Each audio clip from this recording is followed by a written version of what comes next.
maybe some seats over here up in the very front, in the splash zone. So you can make your way up. There's maybe about 6 or 7 seats up here. Welcome. We're going to get started in a few minutes. Would you like an intro or anything else? All right, good. So our first speaker today is Mr. Craig Foss, Logarithm Labs Threat Intelligence Team. That sounds weighty. Very pleased to have him. Sound good? Excellent. So again, we're going to try to leave some time for questions. If you need anything, let me know, and I think we're going to take it away as long as AV is happy. Excellent. Thank you.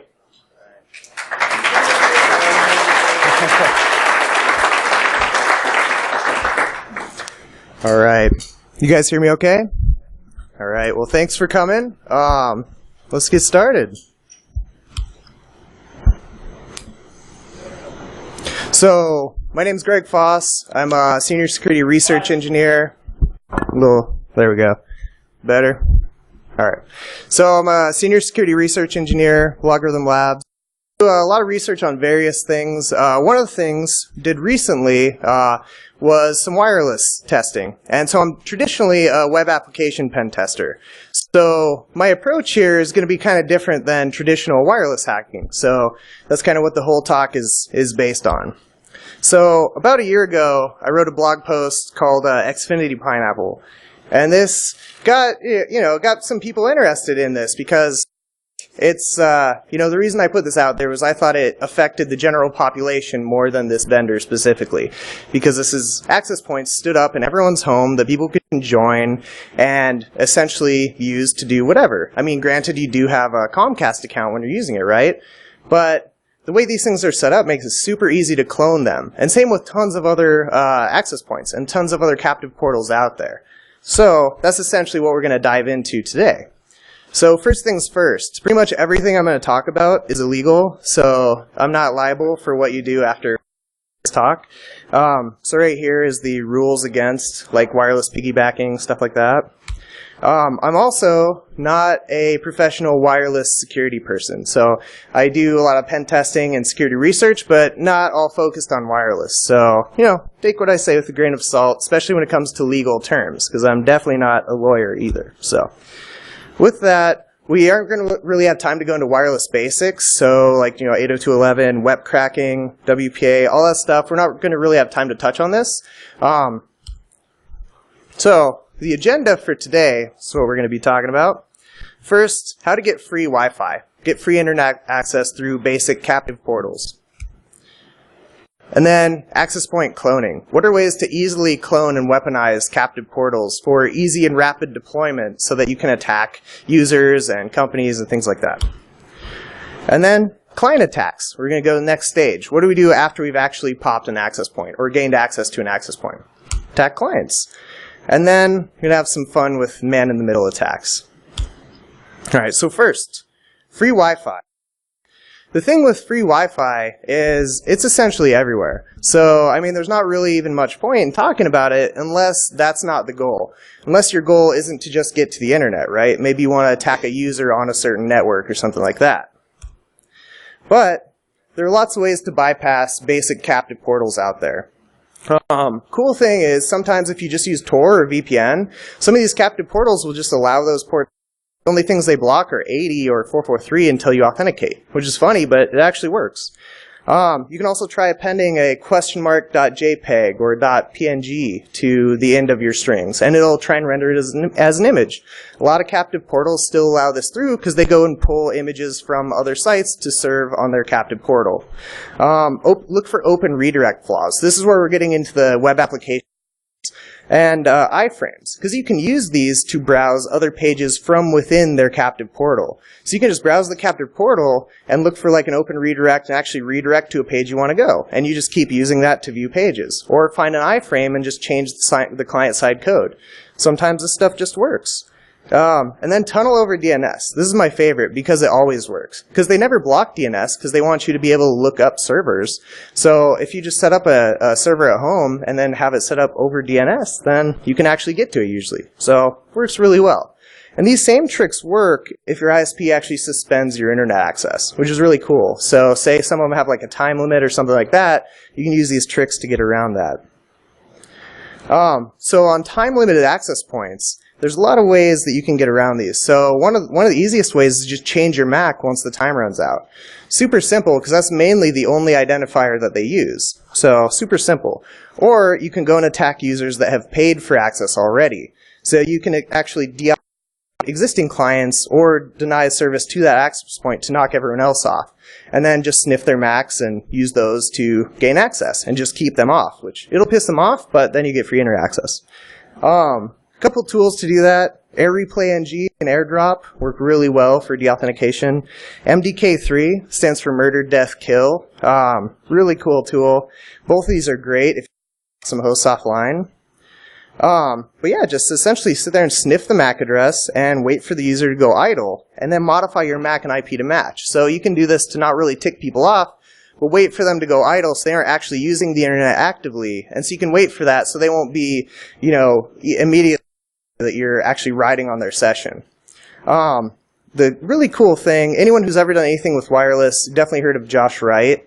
He has tons of amazing tools out there for wireless attacks and things like that. One of the really cool ones is called CP Scan. And essentially, this does this for you. It'll automatically go and hijack sessions of other users while just waiting to go idle. So it does all this in the background for you, which is really cool. So it automates this very manual process. Now, hijacking access points can be very easy as well. Anyone in here like to fly drones? Yes. Drones are awesome, but they also come with no security whatsoever. So, like, wireless security is non-existent on these things. So you can all you have to do is get the app, and then you can hijack any camera that's around you, any drone camera that's around you. It's cool because you can take pictures, you can do all sorts of stuff. You can't control the drone, essentially, but you can control the camera, which can be useful. So you just have to look for, like, the Phantom drones. They all come with the Phantom _, and then it's usually a long number. This one's mine, so I call it Best Korea Drone, just because it's funny. But yeah, that's how you find these things. Then you can just hijack them super easy, and then you can see what they're seeing, take over. Pretty fun. Now, the cool thing about free internet is a lot of times people are just willing to give this out, right? So right here's a good example. This guy he just asked someone for their ISP credentials, and they gave them to him. So a lot of times we don't even need to go through all this work, right? But let's get into cloning. So let's talk about how we're going to actually attack some access points and attack some clients. So the Evil Twin attack. This is an attack that's been around for ages. It's a very popular attack, very easy to implement. I mean, the Wi-Fi Pineapple was essentially created to do these attacks. It works really easily. So let's dive into this a bit. So first thing you have to do is find a wireless access point. There's tons of apps and tons of ways you can do this on your computer. This is just one on your Android phone, just the Wi-Fi Analyzer app. Really good for finding those access points. Simple, right? Just drive by your target, right? You don't even have to get out, especially if you get a very long antenna. You can reach these from very far away. So you can actually target very far away businesses and clone their access points for when you're at that business later that week, right? So basic captive portals. The cool thing about these, in terms of web application security, is they all are prone to basic web app vulnerabilities. A lot of them are. So like right here, you can see this page is served up over HTTP, so we could sniff the communication. And then right here, they're passing the MAC address in plain text within the string right here. So all of this is super easy to sniff. So if you're trying to hijack someone's session or something like that, it's easy because it's in plain text right there. You don't even have to join to find this. You just have to start sniffing at them, essentially. And there's tons of these access points. They all ask you to provide various information. Some of them are very complex. Some of them are very basic. This one, fortunately, at least has HTTPS. That's better than the last one, right? Now, some of these, which are very complex, the way you have to clone these is you have to go through and not only just clone this first page, but actually use the application and then clone every subsequent page as well. if you're going after credit cards or something like that, which I wouldn't recommend, but it's something someone could do. This would be a great way to do it. Just clone all of this page, make a whole site, and then I'll show you how to stand this up, essentially, and attack people. Yeah, CU, lots of these. There's everywhere. So, but all of these are fun, but the ones I really want to focus on are the ISPs, because these give us the most bang for the buck, right? And these are everywhere, especially one of them.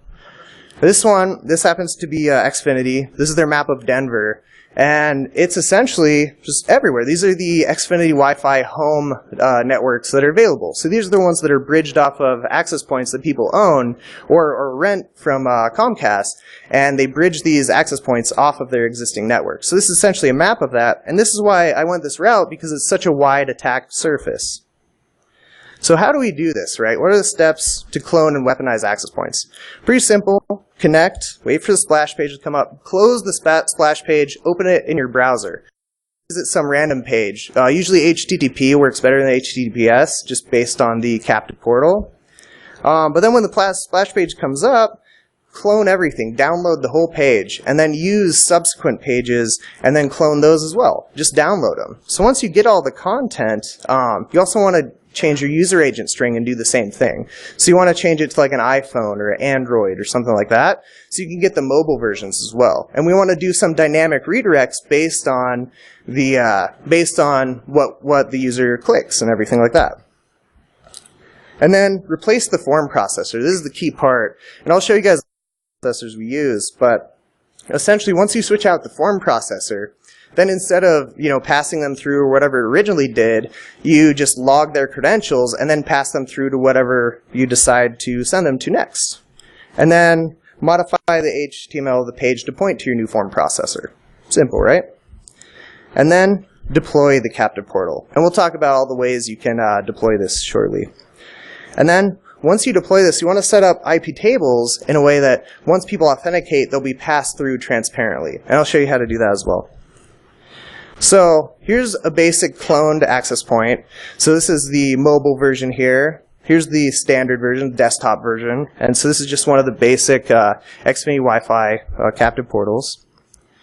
And so right here are the logs. And so you'll notice I have two log messages. So the reason is I actually have them authenticate twice. The first time I always have it fail, and then the second time I allow them through. This is because in case they fat finger it or something, I don't want to get the wrong credentials, and it looks believable to them. Because how many times do you enter a captive or your password and have to type it again, right? So I did this so we could make sure to catch the right credentials. Now, mobile cloning. A lot of times you don't have your computer with you, but there's a really sweet access point that you buy that you want to clone, right? So there's a lot of tools to actually clone with your phone. So first one is HTTrack, which is a very cool tool. You can just browse these sites and clone the entire thing. You can actually set it to go through and index the site too and clone everything. The cool part is once you clone it, it actually keeps a nice little index of all the pages that you've cloned essentially right here. So super simple to go back and pull those off your phone at a later time. Now, there's another tool called VT-View-Source. This allows you to view the source code, and then you can pull the page content that way. This one's not as easy to pull down. It takes a little more work, but you can pull exactly what you want when you're using this app. So now that we've actually talked about how to do this, let's talk about how to attack clients, how we're going to actually go after some clients with this, right? So how to deauthenticate clients and deny service to access points.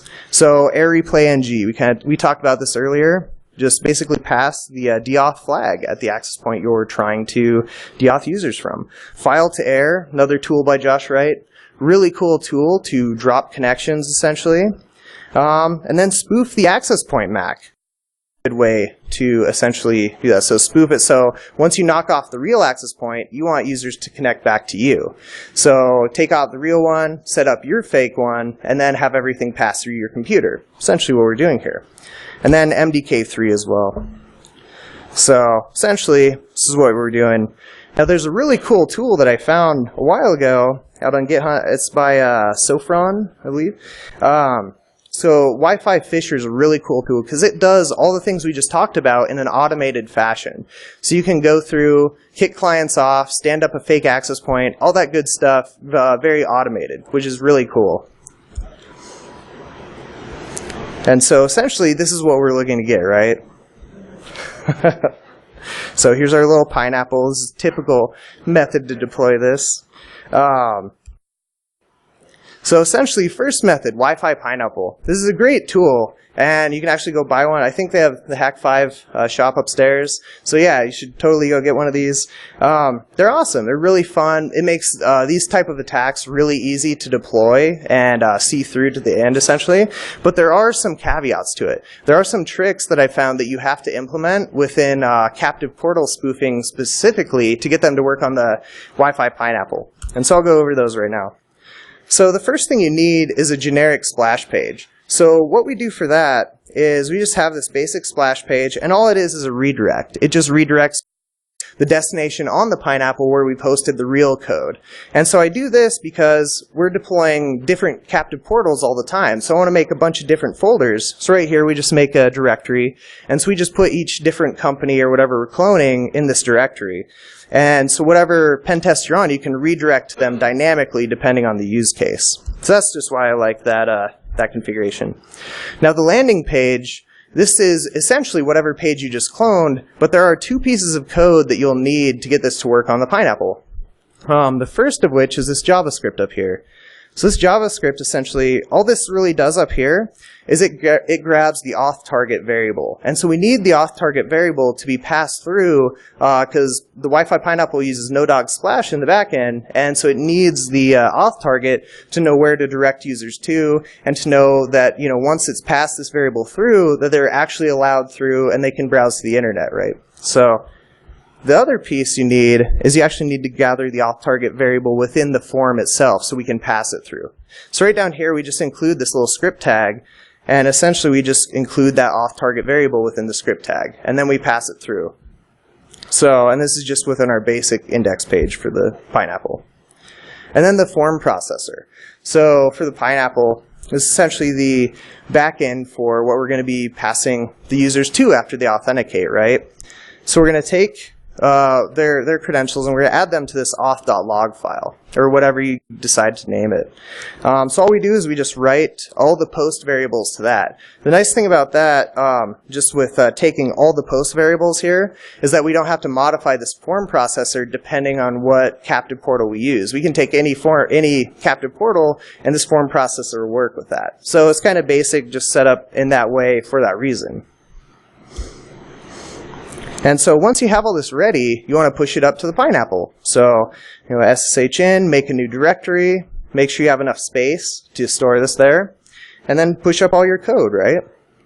So pretty simple, just SCP it over. And we're going to go in and configure Karma. So, and there's a few different ways to do this. So you want to set this up, you set up your SSID to mimic the one that you want to clone. And then down here, we're going to use the evil portal pineapple bar infusion. And so once we get this all up and running, there are a few other little tricks to get this running. So if you do want to do this, let me know, and I can help you with the other tricks with like the no-dog splash config and stuff like that. But essentially at this stage, you're ready to launch it. And so once you click run, you're ready to go. So here's like a basic splash page. So we'll hit that and log in. But be careful with the pineapple. So anyone here at DEF CON last year? I was in my hotel room. That was my intern. Oh, yeah? Oh, nice. So, good to know. Yeah, so be careful. I mean, like, these tools are fun and stuff, but I wouldn't try these attacks against, like, people here at B-Sides or DEF CON or things like that. Because, I mean, there's people in this room that know way more about this stuff than I do. So, I mean, you just got to be careful, right? So, you know, make sure you know completely what you're doing before attacking people, especially people that are in the same space. The security space, you know, there's a lot of sharp people here. So you got to be kind of careful if you're going to start messing with these here.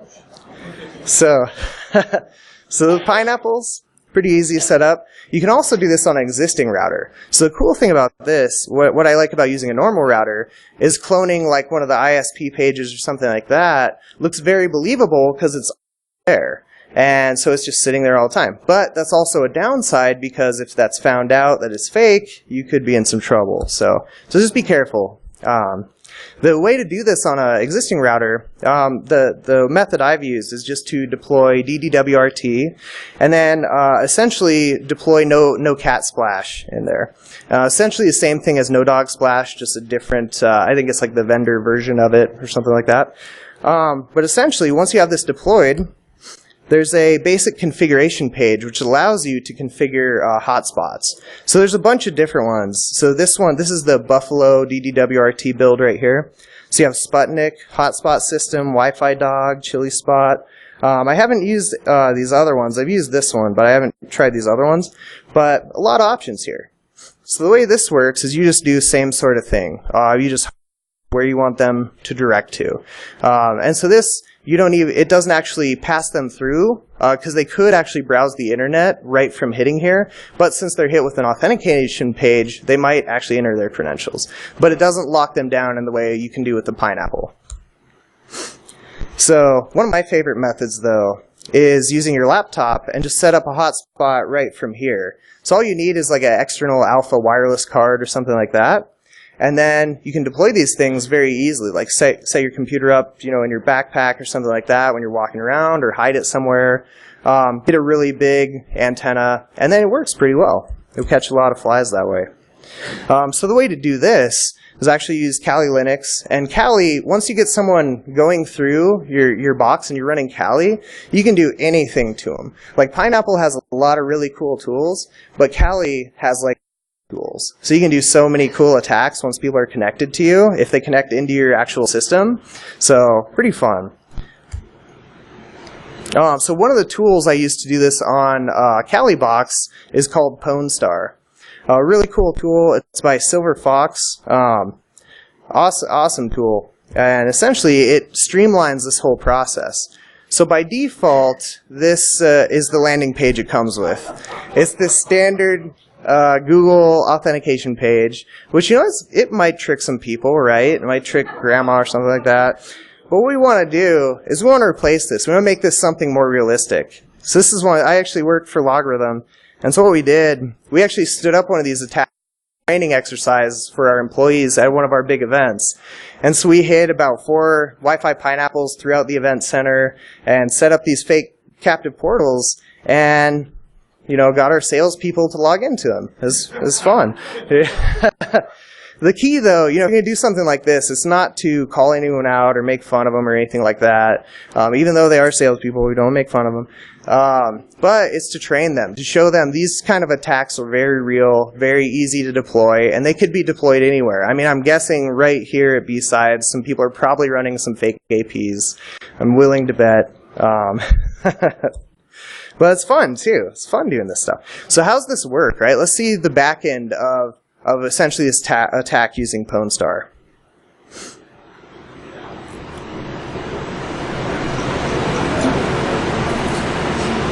So right here, we're just running IWconfig. Now we're going to plug in our external wireless card. So we see it popped up right there. So we're going to connect it to our Kali box. And we'll run IWconfig once more just to make sure it's connected, right? There we go. Looking good. So now, simple as this, we just run PwnStar. This is why I love this tool. So it streamlines this whole process, makes it super easy, super fast, that thing. So what we're going to do, there's a ton of different attacks you can do here, but we're going to go down to the advanced menu. And from here, we're going to use the captive portal attack. Now you can deploy exploits and stuff like that directly from this tool. Makes it really easy to attack clients. So yes, we'll be giving internet access, and we're going to define ETH0 as our access point, and WLAN1 is our wireless card. So super simple. It's like paint by numbers to hack people. It's awesome. So right here, we're just going to randomize our MAC. This is one of the most important things you can do if you ever do wireless pen testing, is change your MAC.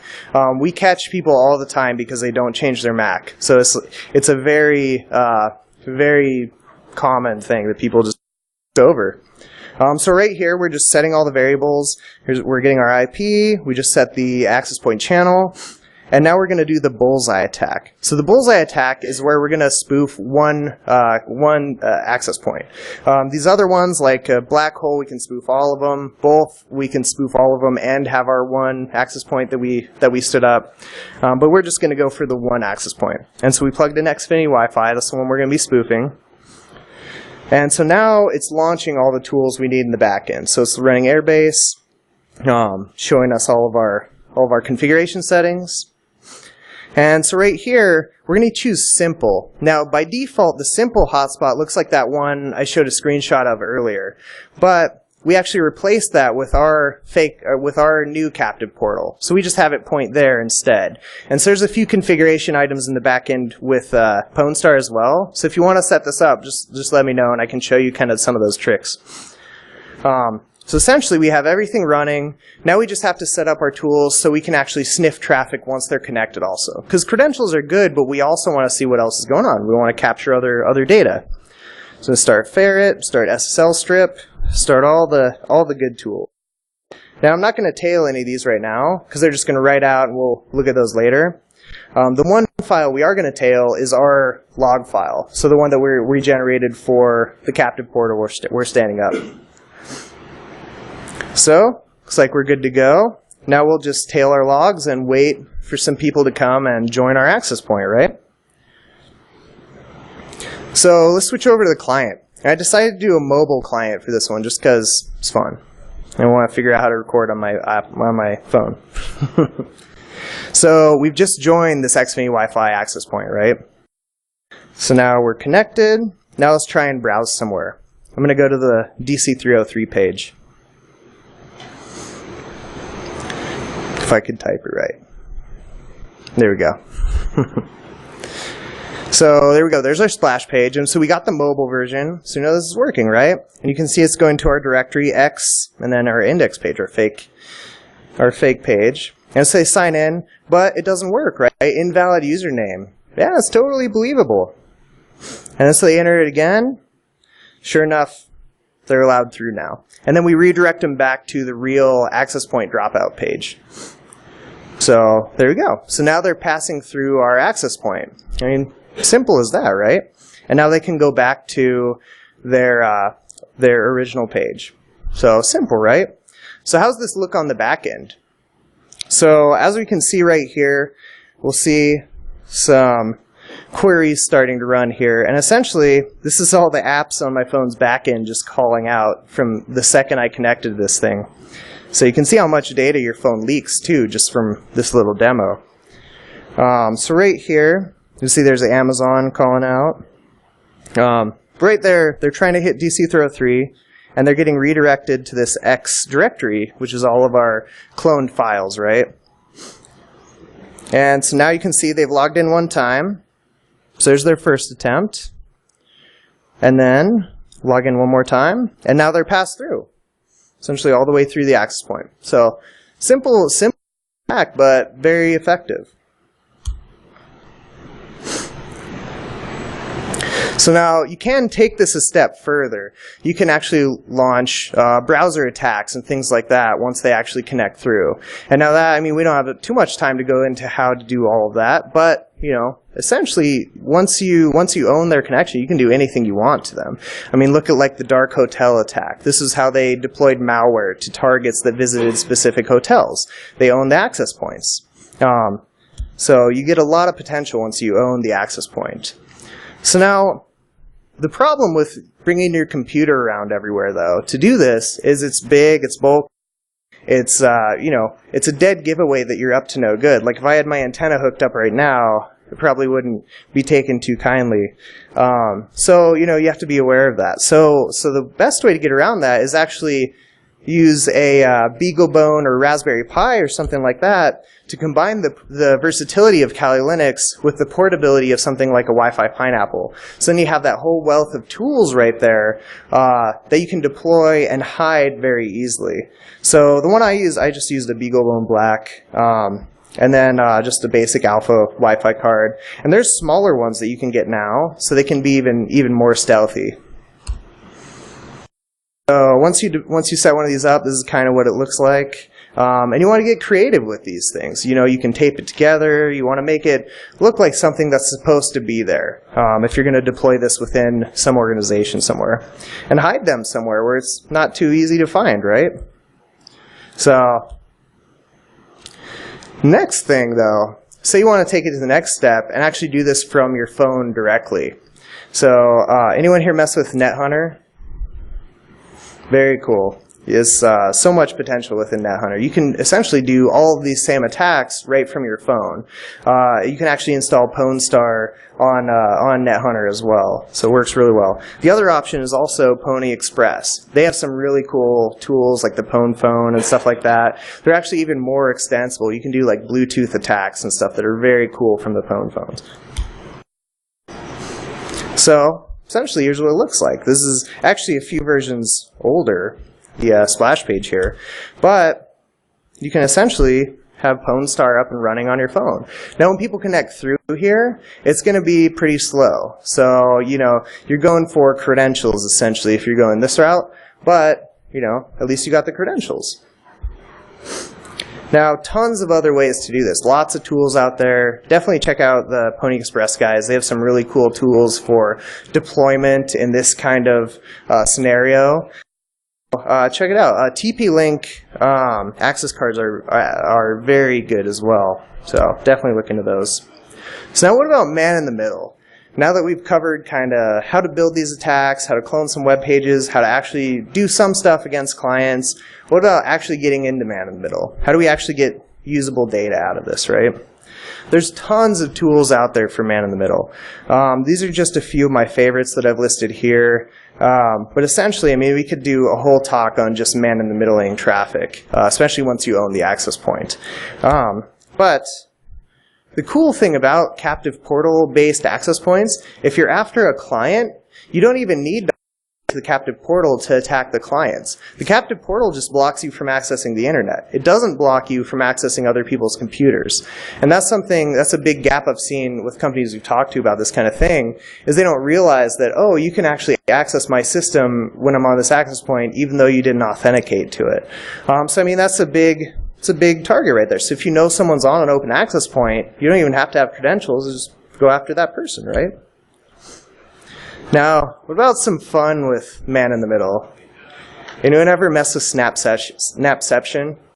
This is a fun tool. Essentially what this does is it takes Snapchat pictures and it actually decodes them and shows them on the screen. So as people are uploading Snapchat images and stuff like that, it just pops them out of the network and shows them to you.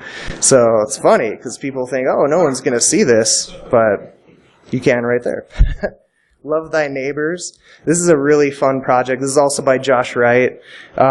Really cool tool. Essentially, you can do some evil people, like progressively blur images on pages. You can like send them the cat facts and stuff. Like it's real. There's all sorts of fun stuff. Airpwn. That actually came out of DEF CON like a long time ago. But you can actually still use this to do some fun attacks. Interceptor NG is actually one of my favorite little tools just for using on the phone, essentially. It has an Android application. There's also a Linux client application for it as well. But really cool because it makes it super sidejack people just by sniffing their traffic and art poisoning, all that good stuff. And there's tons of other things you can do. But so let's take a look at Interceptor NG. Just because I really like this one. It's a fun one. So first we're going to spin it up. Got my little Android phone here. This is my wife's iPhone right here.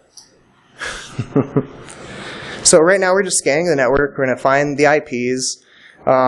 So now we're going to pick her phone out. And we'll just select that one. And so now we're going to go over and we're going to spin up, or we're going to select resurrection, SSL strip, lock screen off. So we can set this up and lock our phone, and it'll keep running in the background. We don't have all this stuff running. We want to save a PCAP, do all that good stuff. So right now, we are art poisoning my wife's phone, and she's going to visit Amazon. Have to refresh it again. You'd think a recording it would be better, but... So now we can see her phone's traffic is going through our phone, and she's browsing Amazon. And just like that, we've stolen her cookies. This is because Amazon does some requests over HTTP that do send the cookies sometimes.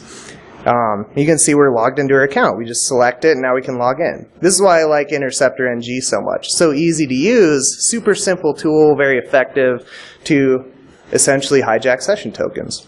But I mean, Amazon's aware of this because that's why they have you authenticate to do anything that actually has value. You know, you have to re-authenticate if you're going to change your cart or update your info, stuff like that. So they are aware of this. So how do we defend against this? I mean, this is kind of the whole point of why we're talking about all this stuff in the first place, right?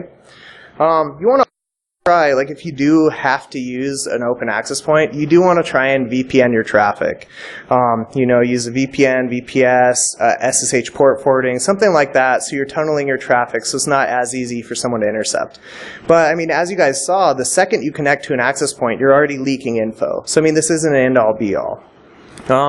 When you're somewhere like make sure you turn off all your wireless cards, turn off Bluetooth, turn off all that stuff, like airports, things like that. Very crowded areas, you want to turn off all of this stuff, because even when your computer's asleep, sometimes it will still be trying to beacon out. When a hotspot's not served up over HTTPS, when they aren't encrypting your traffic, that's something to definitely be aware of, right? And then duplicate networks with different encryption. So say there's one network that has WPA2 encryption and then one network that has no encryption but same name. That's something you definitely want to be aware of, and you want to avoid the one that is that is open. Use different login details and passwords for public Wi-Fi. You